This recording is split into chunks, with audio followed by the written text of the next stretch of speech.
Up to 30% of first-time cruise passengers feel sick within hours of setting sail. Yet, few know the real reason why. Today, we'll uncover why your body rebels at sea, the hidden triggers behind that queasy feeling, and, most importantly, how to stop seasickness fast. Quick challenge. Have you ever felt motion sickness on land, like in a car or VR headset? If yes, drop a ship below. Your brain may be wired the same way. Have you ever wondered why the ocean can make your body revolt so quickly? Deep inside your skull sits a tiny structure called the vestibular system, part of your inner ear, and it's the original balance keeper of our species. When waves toss a ship, this system feels every tilt and sway, sending urgent signals to your brain. But here's the twist. Your eyes often see a calm cabin wall that isn't moving. That conflict between "I'm moving" and "I'm not" is the spark of seasickness. To fight back, you must respect your inner ear, step outside, align with the horizon, and let balance return. Stability starts there. Why your brain thinks you're poisoned. Here's the shocking part. Your brain doesn't just think you're dizzy, it suspects you've been poisoned. When the inner ear shouts, "We're moving," but your eyes insist, "We're not," the brain interprets that sensory clash as a neurotoxin attack. Why? Because in ancient times, visual vestibular mismatch often meant hallucinogenic plants or spoiled food. The brain's protective instinct kicks in, cue nausea, cold sweats, and that desperate urge to vomit. This isn't weakness, it's survival coding. To short-circuit this ancient alarm, you need to restore sensory agreement. Look outward, feel the ship's rhythm, and give your brain the truth it craves. Clarity stops confusion. The surprising role of your eyes. Imagine staring at a cabin wall while the ship beneath you rocks. Your eyes insist you're stable, but your inner ear screams the opposite. This mismatch is motion sickness in its purest form. Vision is the strongest of all your senses, and when it disagrees with balance signals, your brain almost always sides with your eyes. That's why passengers who stay below deck often feel worse than those strolling outside. The cure? Force your eyes and ears to sync. Step where you can see the horizon or track distant objects like clouds or waves. Alignment matters. Agreement ends the nausea before it spirals. Why some people never get sick at sea. Ever wonder why your friend dances on deck while you clutch a bucket? Genetics and prior experience play a huge role.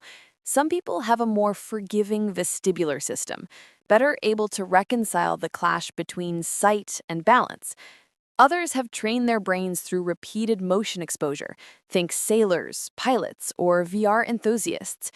Even subtle factors like inner ear fluid density or nerve sensitivity can make a massive difference.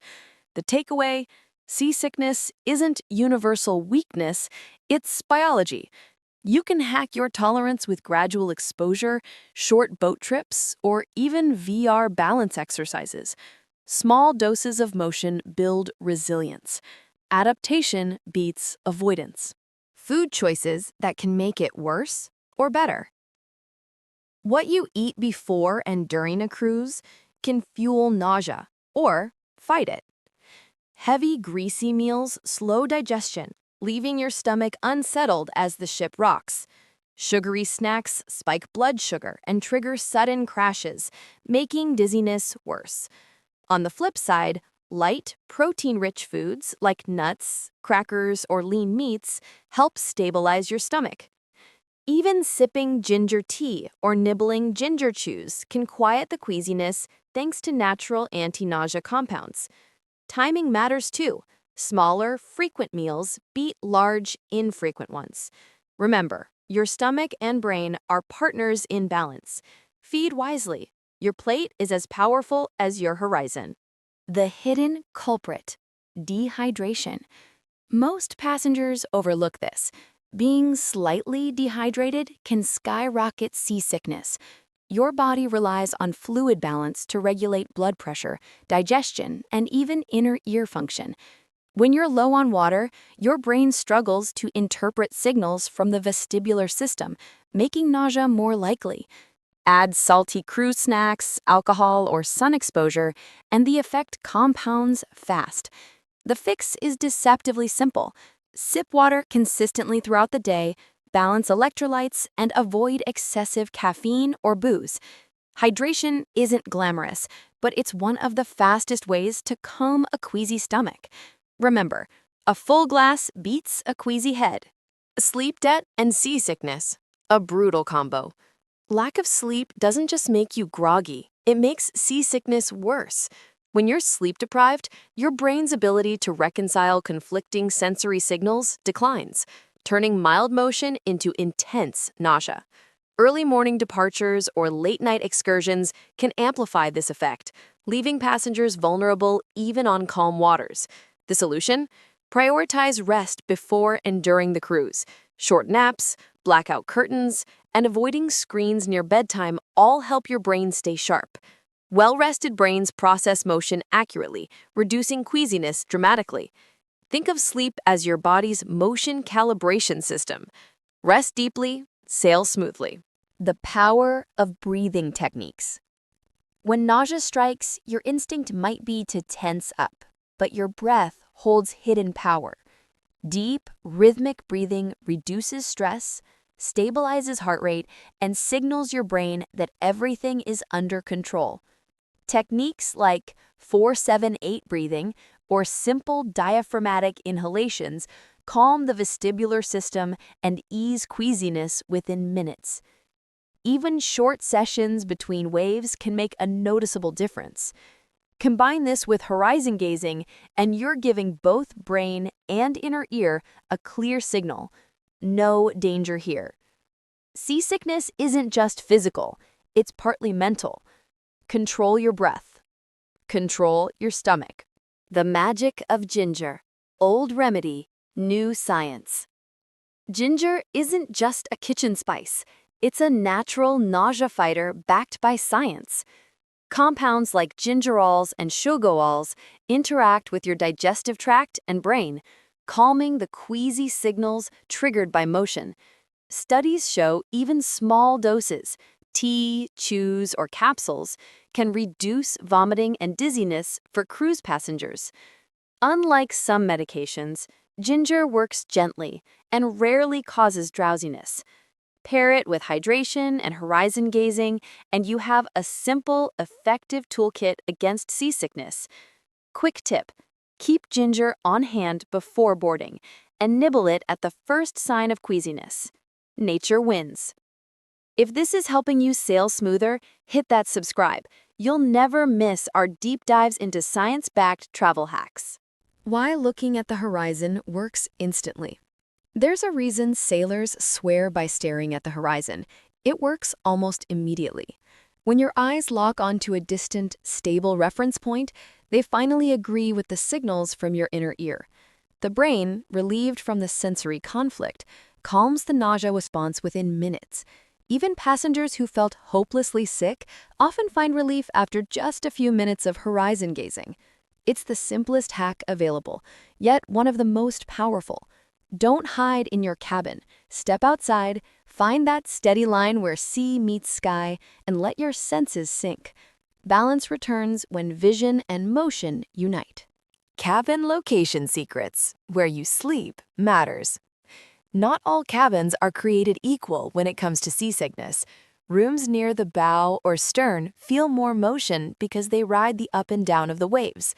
By contrast, cabins midship and on lower decks experience far less movement, closer to the ship's natural pivot point.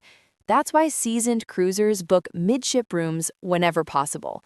If you're stuck in a wobbly cabin, spending time in central lounges or outdoor decks midship can help reset your senses. Where you sleep isn't just comfort, it's strategy. Choose wisely. Location is relief. Wristbands and pressure points. Gimmick or gold mine. You've probably seen seasickness wristbands sold in cruise shops. Tiny bands pressing on a spot called the P6 acupressure point. The idea is simple. By stimulating this nerve cluster near your wrist, nausea signals calm down before they reach the brain. Studies are mixed, but many passengers swear they feel real relief within minutes.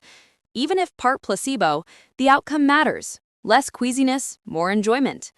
The trick is to wear them snug before symptoms peak, not after. Cheap, portable, and side effect free, they're worth testing on your next trip. Pressure can pay off. Medications, the good, the bad, the drowsy.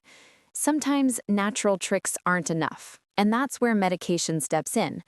Over-the-counter options like dimenhydrinate or meclizine can block the brain's nausea signals effectively. Prescription patches like scopolamine provide longer-lasting relief for serious cases. But here's the trade-off. Most of these come with side effects: dry mouth, blurred vision, and above all, drowsiness. That's why some cruisers knock out in their cabins instead of enjoying the voyage. The key is to test what works for you before boarding, not during. Consult a doctor, weigh benefits against side effects, and always dose responsibly. Medicine helps, but awareness prevents regret. Surprising tech. Virtual reality training. It sounds counterintuitive, but strapping on a VR headset may help cure seasickness.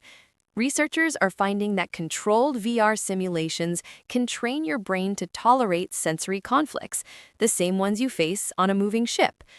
By gradually exposing users to artificial motion, the vestibular system learns to adapt, reducing real-world nausea later. Naval academies and even some cruise lines are experimenting with this technology. It's like motion boot camp for your brain. While not mainstream yet, the trend is growing fast. If practice makes perfect, VR makes balance. Tomorrow's seasickness cure may be digital. Why cruise ships are getting smarter at fighting sickness. Modern cruise ships aren't just floating hotels, they're motion control marvels. Stabilizer fins beneath the hulls shift automatically to counter wave motion, reducing roll by up to 90%. Advanced gyroscopic systems now predict and adjust to swells before you even feel them. This tech has transformed seasickness from an inevitable misery into a preventable inconvenience for most passengers. Still, no system is perfect. Storms and rough seas can overwhelm even the best stabilizers. The takeaway? Today's ships work hard to keep you comfortable, but pairing tech with personal strategies is your best defense. Machines help. Habits finish the job. The mental game. Anxiety versus nausea. Sometimes seasickness starts in the mind before it hits the stomach. Anticipation, worry, or fear of getting sick can amplify every tiny motion, convincing your body something's wrong. Stress hormones like cortisol heighten sensitivity, making mild swaying feel overwhelming. That's why calm, confident travelers often report fewer symptoms than anxious ones. The fix isn't pretending, it's preparing. Deep breathing, mindfulness, or even light distraction like conversation or music can shift focus away from the body's complaints. Your mindset can shape your stomach's response. Relax the mind and the body follows. Calm conquers queasiness. Unexpected twist. How weather shapes your stomach. Clear skies and calm seas may lull you into comfort, but shifting weather can flip that instantly. Strong winds create choppier waves, amplifying ship motion and confusing your vestibular system more than steady swells do. Low-pressure systems can even affect inner ear fluid balance, making you more sensitive to motion. That's why passengers often feel worse during sudden storms or when the ocean looks restless. You can't control the weather, but you can prepare. Track forecasts, choose central ship spaces during rough patches, and avoid heavy meals before storms. Weather stirs the sea. Preparation steadies you. The exit strategy. When to see the ship's doctor. Most seasickness fades with simple tricks, but sometimes professional help is the only safe route. If nausea persists for more than a day, if vomiting leaves you dehydrated, or if dizziness feels severe, it's time to visit the ship's medical center. Cruise doctors are well equipped with stronger medications and IV fluids to stabilize passengers quickly. Ignoring severe symptoms risks worsening dehydration and ruined vacations. The smartest travelers know when to push through and when to ask for help. Don't wait until exhaustion wins. Seek care early and recover faster. Your voyage is for memories, not misery. Anticipation. Seasickness isn't weakness, it's wiring. From your inner ear to your eyes, from hydration to horizon tricks, the body reacts in ways evolution never planned for cruise ships. But the good news? You're not powerless. With simple strategies, hydration, smart food choices, fresh air, and, when needed, medical help, you can stay ahead of the waves. If this guide kept your stomach steady, hit subscribe and join us for more science-backed travel survival tips. Because every trip should be about memories, not misery. Stay curious, stay balanced, and enjoy the voyage.